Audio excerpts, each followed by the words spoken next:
Welcome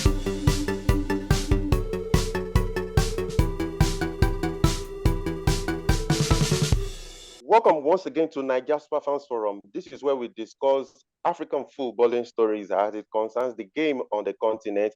If you are just joining this platform for the first time, I bet you your time will be worth it. Kado Gundari and James Agberebi are here. And of course, again, like we usually do, we'll be breaking things down nicely regarding African football stories today. So much to talk about, guys. Welcome to the show. Thank you, Femi. It's a pleasure to be here as always. Thank you very much, Femi. Happy to be here. Okay, where else to start other than about the preparation for the 2023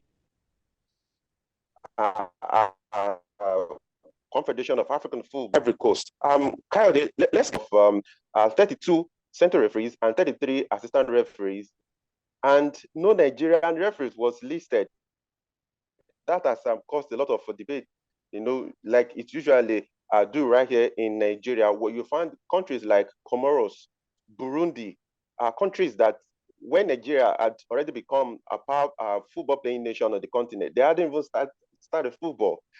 They have representatives on that list. How low are we going to generate further? Because if you have 55 referees picked on the continent and Nigeria cannot produce just a single referee, let's even forget the VAR referees that is on the high side. We know say we never reach the ball. Talking about referees and assistant referee, and we have no representative.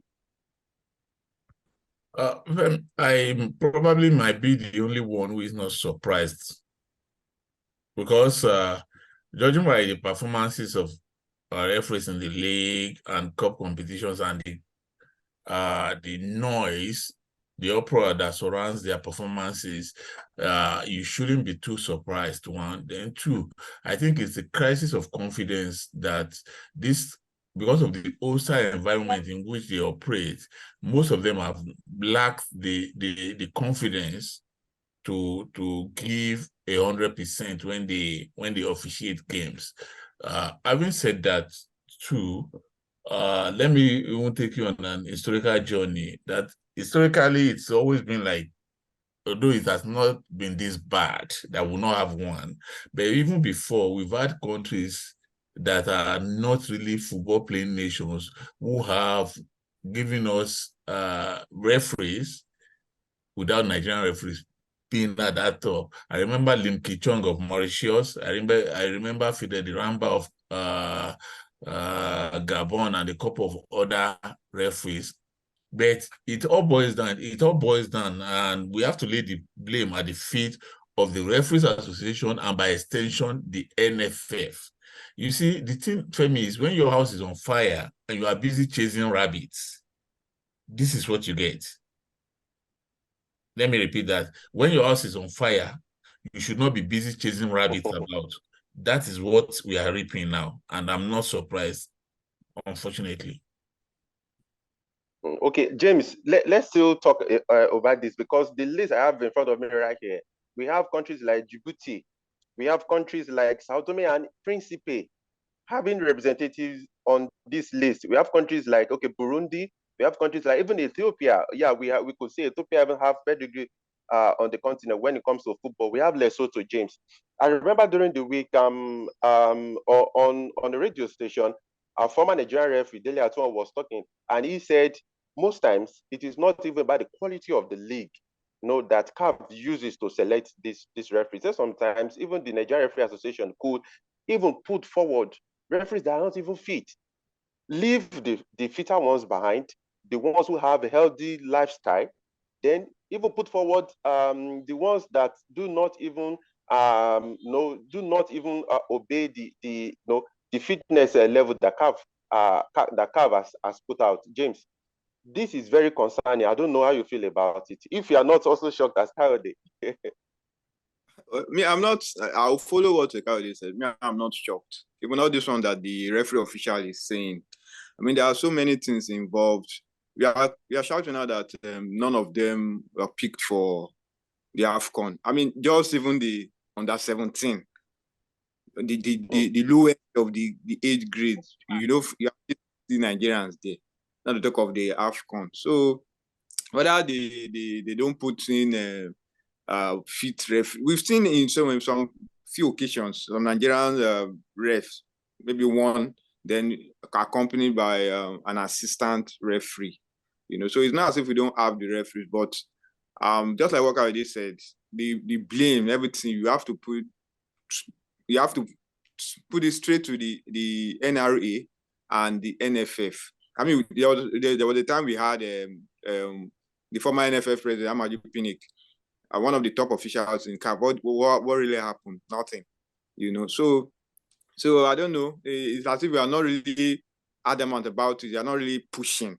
The good thing, one saving grace for Nigeria is that we are a big country when it comes to football in Africa. Just imagine that we are not a big country in Africa. Just imagine what will be happening to our team, when they go out to play, especially on the continent, the politics and everything, So, I mean, we still have a lot of work to do. A lot of work to do. This when we used to have this Lionel Messi, and there's this female referee, I can't remember her name. Then we still had people who go to continental, but now it's like nothing. When you keep hearing countries like Sao Tome that were just trashed not a few days ago, Comoros, presenting refereeing games involving Nigeria, and so for me, the NFF, they have to buckle up. The Nigerian Referee Association, they have a lot of work to do.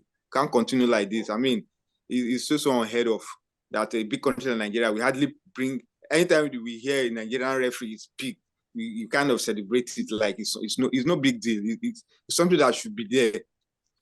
It's as if it's only Nigeria that this thing is happening to, until we put our house in order.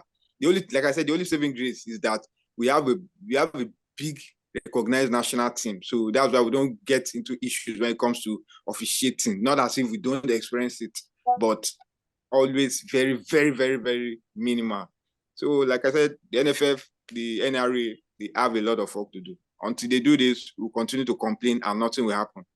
Okay, so these 65 referees, of course, they will be participating in that CAF training course. And if they pass, of course, they will be at the 2023 AFCON taking place in Cote d'Ivoire. James, let's get talking. Yesterday, of course, we had FIFA releasing their list of shortlisted players for the 2023 Best Players Award. And of course, again, Super Eagles striker Victor Osimhen, of course, making you remember last week it was for the Ballon d'Or, and this week again it was for the FIFA Best Player. James, is this a warm-up, so to say, for Osimhen regarding picking up the 2023 CAF Player of the Year? Well, all the way things are panning out for him, apart from the Ballon d'Or, where you also had Salah and Yassine Bounou, and I think I can't remember any other player again. The FIFA Best is the only African that the only African short list with the likes of Messi, De Bruyne, Haaland. Everything point. You do it it's a huge one because this is FIFA. It's a huge one. This is FIFA. Yeah, exactly. So this should be enough, based on what me and you discussed some time ago. That this should be enough based on his performance, and that he's the only African that is been selected. But the CAF magic. Anything can happen. You can only wish, but they can come with their own magic. Everything so far so good. If this is what will really be looked at, I mean, when Georgia won the African Footballer of the Year, he won the FIFA Ballon d'Or, he won the Ballon d'Or, and he won the FIFA award. So it was so easy for him to become African Footballer of the Year. The Africa for Osimhen, with the way things are, I think all things being equal, he should be the one to be named African Footballer of the Year. Hopefully, like I said, CAF will not give us a shocker or a knockout or whatever. So hopefully he's going to be named African Footballer, because it's been a long time since 1999. Yeah, okay, hopefully there won't be any CAF abacadabra. Kyle, let's talk about the Super Eagles friendly October 17 in Portugal. They will be taking on Saudi Arabia, but an ex-international, Mobi Oparaku, I said, hey, come on, Saudi Arabia is not a grade A friendly for the Super Eagles. He said the Super Eagles should be thinking of playing a grade A team in order to prepare them for the commencement of the 2026 FIFA World Cup qualifiers, as well as prepare them as well for the start of the 2023 AFCON in Cote d'Ivoire. Kadu, what do you think? Do you think Saudi Arabia is the appropriate opponent for Super Eagles at this time as we prepare for these two important competitions? I disagree with Mobi vehemently. I disagree with him. He seems to be trapped in the past. There's no grade A Super Eagles at the moment. I'm sorry to say. So we are not necessarily better than Saudi Arabia as we speak. Let's not deceive ourselves. And that's the problem I have with a lot of people, Femi. They are stuck in the past. This Super Eagles is not the Super Eagles of 1994. It's not even the Super Eagles of 2002, as rickety as that team was. So when people start deluding themselves by saying, hey, we should be playing grade A, I said, which grade A? Are we grade A at the moment? We are not. We are not. Yeah, we've qualified for AFCON. Let's not deceive ourselves. We played a team. We just trashed Sao Tome days ago. We just trashed Sao Tome. We scored 16 goals against Sao Tome. Congratulations to you. It's like England trashing South Andorra and or Luxembourg and claiming to be the King Kongs of Europe. No, we are not the team we used to be. Let's not deceive ourselves, Remy. I don't deceive myself. We are hoping we get back to where we used to be. But the truth is we do not have a solid team as we speak. As we speak, nobody can strike their heart and say we're going to make the last four of the semifinals of the AFCON. Nobody is confident of saying, oh, we're going to qualify for the World Cup. That's the truth. So when I hear stuff like this, I just laugh and I shake my head at people who are stuck in the past, who are still back in those days when the Super Eagles used to be a formidable thing. Now we are not. We are trying to club it, and that was why I also was against people who felt it was an overkill bringing all the foreign professionals to play Sao Tome in a dead rubber game the last time. I said the more these players play together, regardless of opposition, the better they gel. There are a lot of players coming through that we still need to test. So it is games like this. Forget the opposition now. Forget the quality of opposition. We've not seen Boniface play, as in play. We've not seen him play. We've not seen Gift Oban play. We've not seen how we can integrate all of these players. We saw Awuni and Osimhen and Iheanacho. I'm not sure if you're playing a stronger team, we would take that risk of playing all of those players together. So it is games like this that you use in testing players, seeing the right fit, the right player combination. So when people, I don't mind playing as it were Djibouti now, Femi.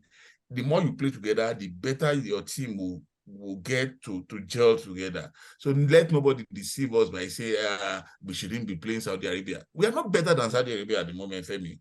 Saudi Arabia were at the last World Cup. We were not there. So what are you saying? They played Argentina, even defeated Argentina, even though they didn't. Nigeria has never defeated Argentina. Yes, that's the point. Thank you very much. What are you saying? So the confidence they take away from having played and defeated a full-powered Argentina team. We don't have that record as okay. So let's not deceive ourselves. We do not have the kind of team to brag to select the teams we play. Okay, both of you are saying Nigeria has never defeated Argentina. Have we defeated okay, guys. Let's cross borders now to Ghana. Something really interesting happened in Ghana over this week. Not even the weekend. This week, Abednego Tete, the highest goal scorer in the 2022-2023 Ghana Premier League, announced retirement from. Initially, we thought it was football, and later he said he only took a break from playing in the Ghana Premier League because he has been overlooked consistently. That players who didn't even score as many goals as he did during this season, the last season, have been invited to the Black Stars. And quickly, I'll put in a quote at what he said before I talked about what led to the crux of that discussion. He said, he talked about if he had offended people in the GFA. And the shocking thing was that he said he was given a 5,000 voucher of Ghanaian cedis. Kyle, I'll start with you. To go and see a dentist. He said that was the reward he got for finishing as a top scorer in the Ghana Premier League. Who does that? I've seen where in other places, though I've seen very well things. I saw someone giving a crate of egg, finishing as the MVP of a game, but not finishing as the top scorer in the league. He was given a 5,000 naira worth of voucher in 5,000 Ghanaian cedis to go and see a dentist. I said, did he complain to the GFA that he had two problems? I don't know. No, that's as unfortunate as that is. It is what it is. We cannot change that. We should do more to encourage these players. Giving him, as a matter of fact, I would have even preferred you giving him the money in cash, as little as it is, than asking him, because what that means is that it is tied to that service. He cannot get him cash. He has to just go use the dentist, which he might not, like you said, have complained. I don't know when we're going to review. Although I was going to say that there's no rule that said it must be called to the national team. No rule said so whatsoever. If the coaches decide that he's not what they want at any particular time, we cannot blackmail them into calling him into the national team. So that having said that, then I also think it is very, very unfortunate that we do not have a proper reward system in place that will encourage players. When players in England look forward to a Player of the Month award, a Player of the Season award, it is something to play for. Some of these things do not necessarily come with a huge monetary compensation, but it comes with prestige. But none, I dare say, will be a 5,000 cedis voucher to go see a dentist. No, it shouldn't be. We should learn to have a proper reward system in place.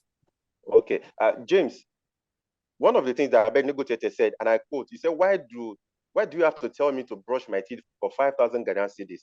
He said, best referees received a car and the best player received 20,000 Ghanaian cedis and a television. And I, being the top scorer, would have been appreciated if they gave me 10 cedis worth of airtime, like how they said, rather than 5,000 naira, 5,000 Ghanaian cedis. I almost said naira there.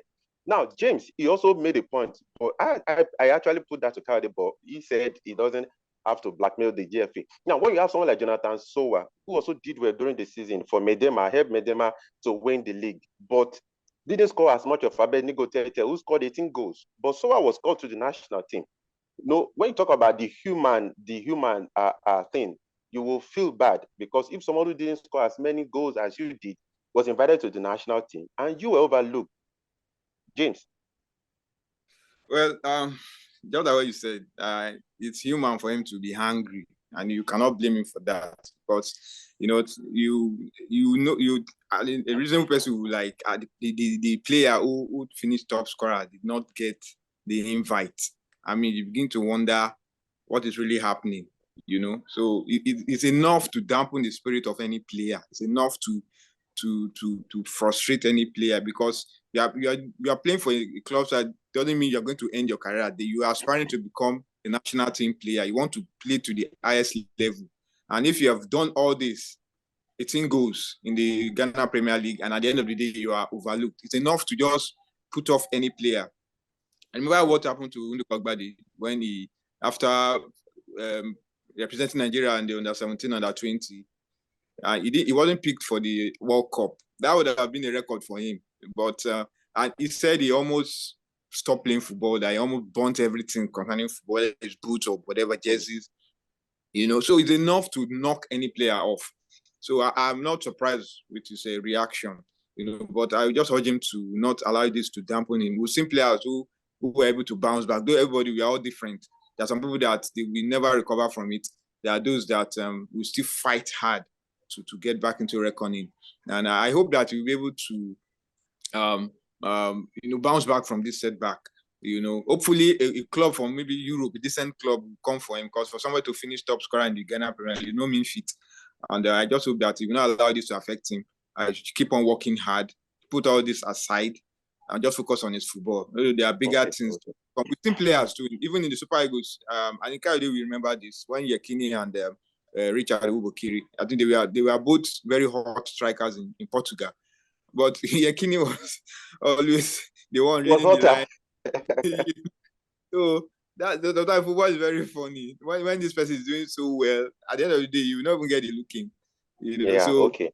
You shouldn't allow this to. Sorry to button. Yekini wasn't necessarily better than Ubukiri, because I remember in the 1992 season, Ubukiri finished as the top scorer in Europe with I think 32 goals. Yekini didn't score that much. I think he scored 21 goals for Boavista.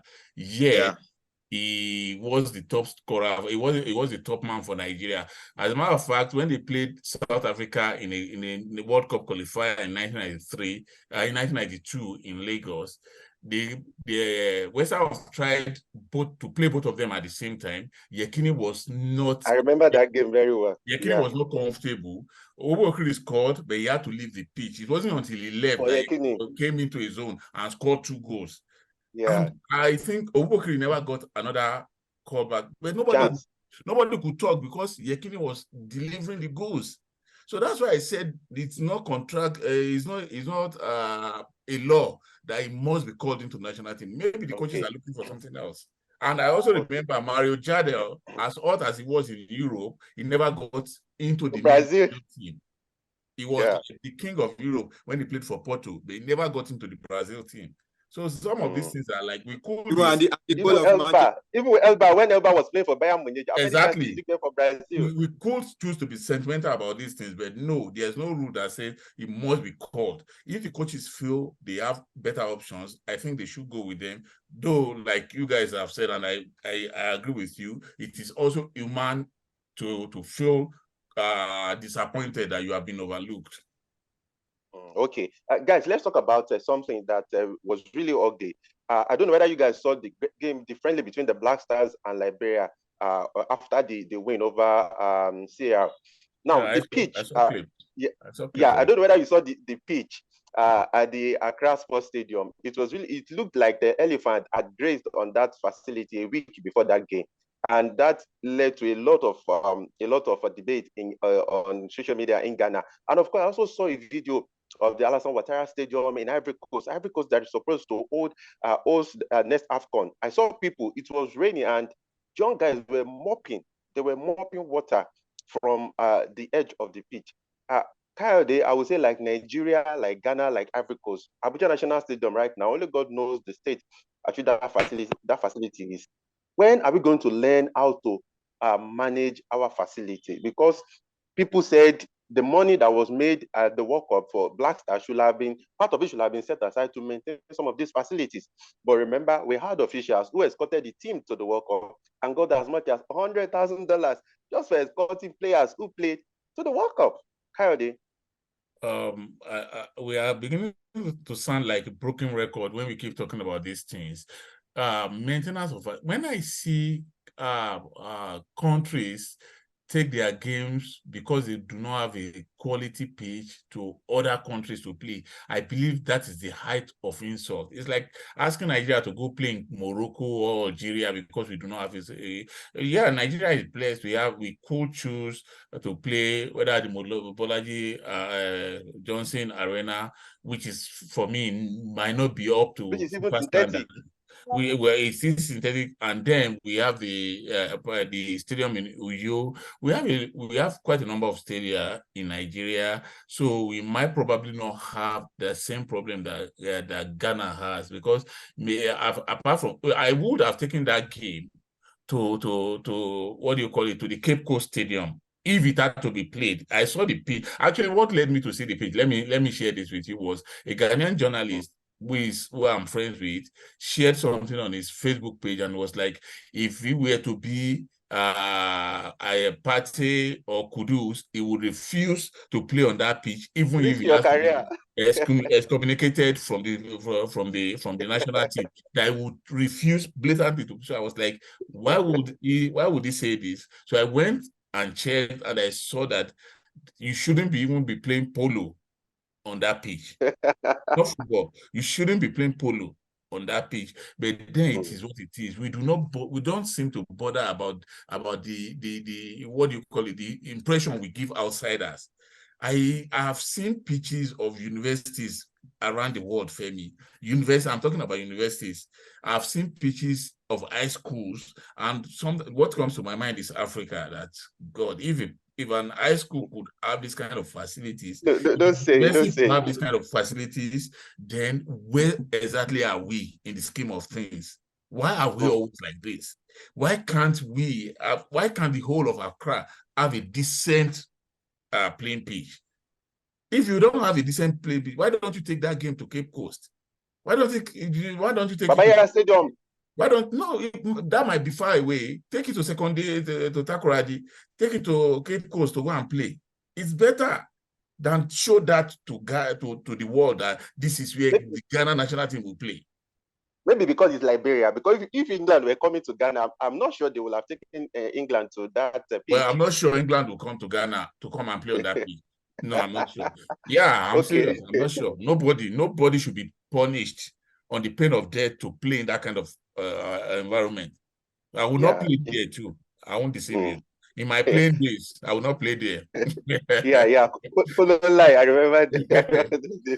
Okay, James, let's talk about the CAF Super Cup. It will be taking place today between Al Ahly and USM Alger. But the interesting is, for the first time, that game is going to be taking place outside the shores of Africa. It will be taking place in Saudi Arabia. And people have been saying that why is CAF taking such a game that will have been a spectacle and a cutting razor, so to say, to the club competition this season on the continent to Saudi Arabia? James, would you say it is a nice idea, maybe trying to further market African football, or it's just for the money? Because even the Italian Super Cup between Napoli and Inter in January will be taking place in Saudi Arabia as well. We've also seen La Liga do same. For Africa, would you say it is maybe for marketing, or it's for the money? Because Saudi Arabia will have to pay CAF to have taken that game over there. Femi, you just said it all. Football is big business. You don't just come and play for the fun of it. Football is big business. I remember when they took the Spanish the Super Cup, when they took it to Saudi Arabia, people, it's what is in vogue now. It's because it's a competition that's from a particular country. Doesn't mean if you are brilliant enough to take it as it's business. You are trying to connect. You're trying to do business, and Saudi Arabia, they've been doing that for a very long time now. It is the money for you, right? It is the money for you. That's why I say football is business. Because a lot of Africans will be denied the opportunity to see. Femi, what would you do? Think like a businessman. If you had the opportunity of taking that game to Saudi Arabia, and both clubs would stand to make, like, for example, $100,000. That's hypothetically. CAF will make theirs. The two football associations will also make money, rather than play that game probably in front of an empty stadium in Tunisia or wherever they are, or Morocco or Algeria rather. So for me, like he said, it's a money-making decision, and I absolutely agree that if the Spaniards could take their games to, and we've seen Premier League trophy being played in Asia for how long, Femi? Why do you think every Premier League team rushes to America during the summer? It is for the money. So for me, I do not see anything wrong in it. I would not mind if they make that amount of money. But if they are going there because of a lack of facilities, it's a different thing. But the North Africans have good enough facilities. So it's not about the facilities. It's about the business point of view. Okay, of course, I would even mind to take that game anywhere. It's for the money. But I just wanted to see how much James loves money. Even CAF wouldn't even mind what anyone will say at the moment, because they say CAF is broke. And of course, I know they're looking for money to hold the 2023 AFCON in Cote d'Ivoire. Okay, guys, as we get home straight now, let's talk about the Super League, as it is called right now. It has now also been called African Football League. Now, since that idea was proposed, of course, the announcement was made, I think sometimes a few months ago. But now we now have the fixtures, and for the first game, the first leg, it will be between TP Mazembe and Esperance of Tunisia. Then we'll be having Eimba, who would be hosting Wydad Casablanca. The fixture for that game is still very shrouded, because teams, I read online that teams have actually been waiting on CAF for the details, but it seems it is not very, very clear at the moment. Kyle, I know you didn't like this idea from the first time. But the thing is, FIFA president Gianni Infantino has been receiving bashing for this idea because some people have seen it that he's meddling in African football. But he said it is about the money, that he wants African teams to get more money, to connect more to the rest of the world, because about $100 million is at stake with this. What would you say to those people bashing FIFA president? Because I remember that this idea for the very first time, you didn't like it. Femi, I still don't like it. You see, as much as we keep talking about football being big business, we still have to look at the fundamentals. That what is the criteria for picking the teams that you pick? For example, their pedigree. What is the pedigree of Enyimba on the continent? No, let's be honest. Two-time Champions League winners. How long ago was that? How old were you, Femi, when the last time they won it? Just like you telling me that Nottingham Forest were once Champions League winner. Isn't that far off? No, it is. Femi, more than 15 years, like 20 years ago now.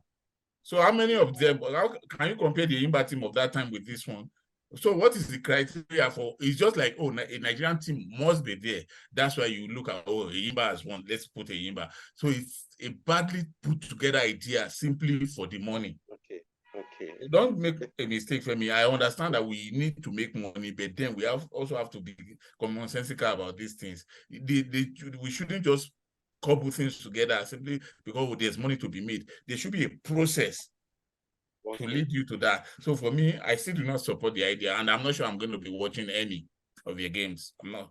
Okay, at least if we don't have a referee on the CAF list for 2025, at least let's have a Nigerian team in this one. James, the league has not started. Do you think anybody even stands a chance at all in this competition? They'll be playing Raja Casablanca of Morocco. Do you think they even stand any chance as we close the show right now? It's like when they are playing a Confed Cup or the CAF Champions League. It's still the same tough North African team. I know the record between Nigerian clubs are than Wydad. So for me, they should just use it as like a preseason for themselves to warm into the league. At least they'll be busy playing. Just get the money.